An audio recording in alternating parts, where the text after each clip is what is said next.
ఉంటేనే మనిషికి ఆనందం. ఇంట్లో ఒకరు జ్వరం వచ్చి బాధపడుకుంటూ ఉంటే నరకం ఇక్కడనే ఉంటుంది. కనుక ప్రతి ఇంట్లో ఉన్నటువంటి కుటుంబ సభ్యులు బాగుండాలి, కుటుంబ యజమాని ఆరోగ్యంగా ఉండాలి, మన ఊరు బాగుండాలి, మనం బాగుండాలంటే మనం పరిశుభ్రత పాటించాలి.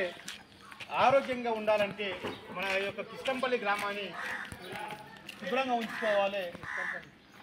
మరి అదేవిధంగా ఎక్కడ పడితే అక్కడ చెత్త చెదరం వేయకుండా మురుగునీరు వర్షాకాలంలో నిలవన వర్షాకాలంలో నీళ్ళు ఎక్కువ నిల్వ ఉంటే దాంట్లో దోమలు ఎక్కువ ఉత్పత్తి అవే దోమలు మనం కలిస్తే చికెన్గున్యా, మలేరియా, టైఫాయిడ్, మెదడు వ్యాపు రోగాలు మరి వ్యాప్తి చెంది ఇంట్లో ఒక్కరికి వస్తే ఇంట్లో అందరికి వస్తుంది జ్వరాలు.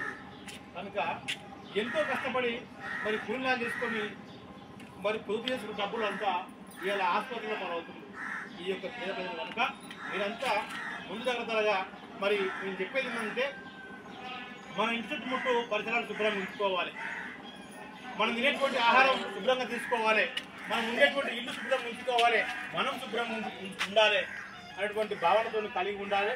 ఈ గ్రామంలో ఉన్నటువంటి రోడ్లు కానీ ఎక్కడ పడితే అక్కడ చెత్త చెదర వేయకుండా మోరీలల్లా నీరు నిల్వ ఉంచకుండా మనం ఏం చేస్తామంటే అంటు తోముతాం, సజ్జలను తీసుకుపోయి అదే మోరీలు వేస్తాం, అదేవిధంగా వంకాయలు కానీ టమాటాలు కానీ కోసి తొడలు తీసుకుపోయి అక్కడనే వేస్తాం.